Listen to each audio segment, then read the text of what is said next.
كيف أقرأ سورة البقرة 4 مرات في يوم واحد؟ كيف؟ أهون طريقة أو أفضل طريقة، يعني مما وجدت بفضل الله. أنا قد فصلت في 450 درس، لكن بعجالة. نقرأ قراءة واحدة داخل البيت من المصحف بصوت أنا أسمعه، يعني أنا أسمعه لربما بقربي يسمعه، مرة واحدة كاملة داخل البيت. باقي ال4 مرات يعني 3 مرات انت حر وين بدك تقرأهم. طبعا المفضل كلما كثفت القراءة معا أفضل، لكن انت حر.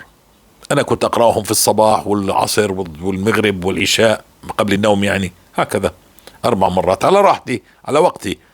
حتى لو المرة الأولى التي تقرأها في البيت إن انشغلت وتريد أن تجزئها مثلا لك ذلك، لكن أتمها داخل البيت عشان تطرد الشيطان.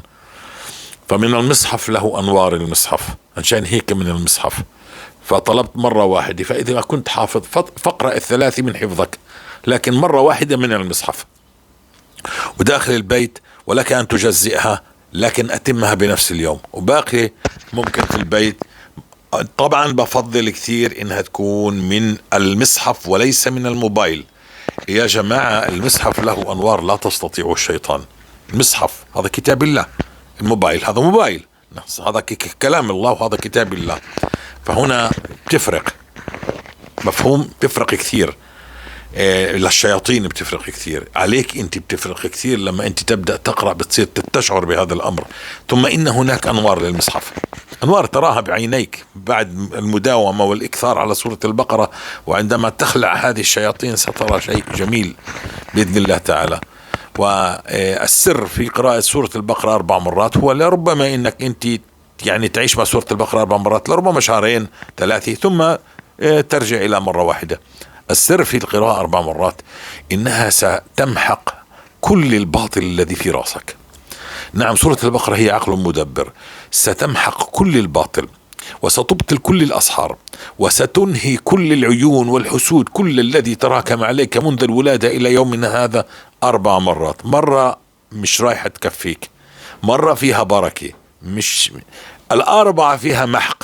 المدة مش طويلة، هذا تخصص. بلغوا عني ولو آية عشان تخرج تتكلم عن سورة البقرة. ماذا وجدت؟ إنها نقلتك من كان همه الدنيا إلى من كان همه الآخرة. النقلة نوعية يعني بعالم آخر، سبحان الله. لأن سورة البقرة هي عقل مدبر بفضل الله. نعم، تغير وجهتك، أولوياتك، تبدل أولوياتك سورة البقرة بفضل الله. طبعا من يريد أن يأخذ ويعيش التجربة فله ذلك. عندنا قصص لا تنتهي، عندنا جروب للقصص، قصص المستغفرين وقنوات لقصص المستغفرين وقراء سورة البقرة. ماذا وجدوا؟ ماذا حل بهم عندما قرأوا سورة البقرة؟ ناس عاشت مع سورة البقرة سنين طويلة كل يوم يقرأوها، لكن عندما أخذوها 4 مرات انقلب الأمر. فلا تجادل أخي الكريم، إذا شئت خذها، مش حرام. ما هو ممنوع؟ قراءة سورة البقرة مطلقة، أطلقها رسول الله، فلا نقيدها بقراءة واحدة، ولا تأتي لي بأفضل أفعل كذا ولا أفعل كذا. بدك تعيش الحياة الطيبة، تفهم مراد الله، تستطيع أن تطبق أوامر الله. نعم، انت بتفهم كل شيء ولكنك لا تطبق ولا شيء. عشان هيك الأمة في ذيل الأمم احنا بنفهم انه الربا حرام، لا فبنجيب الربا. طيب الغيبة والنميمة حرام، فنحن نأتي في الغيبة والنميمة. طب والسب والشتم والظن والرياء وأنا كل هذا والشرك الذي لا ينتهي بالليل والنهار، أنت فضل الله عليك لنفسك، هذا كله لا ينتهي معك، صح؟ فهنا أخي الكريم بدك سورة البقرة التي هي البصيرة التي ستريك كل شيء، وهي المترجم من أقوال الله جل في علاه إلى تطبيق أقوال الله. يعني أنت تقرأ ولا تنفذ، تعرف ولا تستطيع أن تنفذ. مع سورة البقرة 4 مرات ستستطيع أن تنفذ بأريحية تامة. هي مرحلة لربما قلنا شهرين 3 وتنتهي، ثم تنزل تدريجيا من 4 إلى مرة. ما عندكش وقت، خليك على الاستغفار. بتعرفش تقرأ، خليك على الاستغفار. اسمع قرآن، اختم قرآن، جميل، ما منعناك ولا من شيء.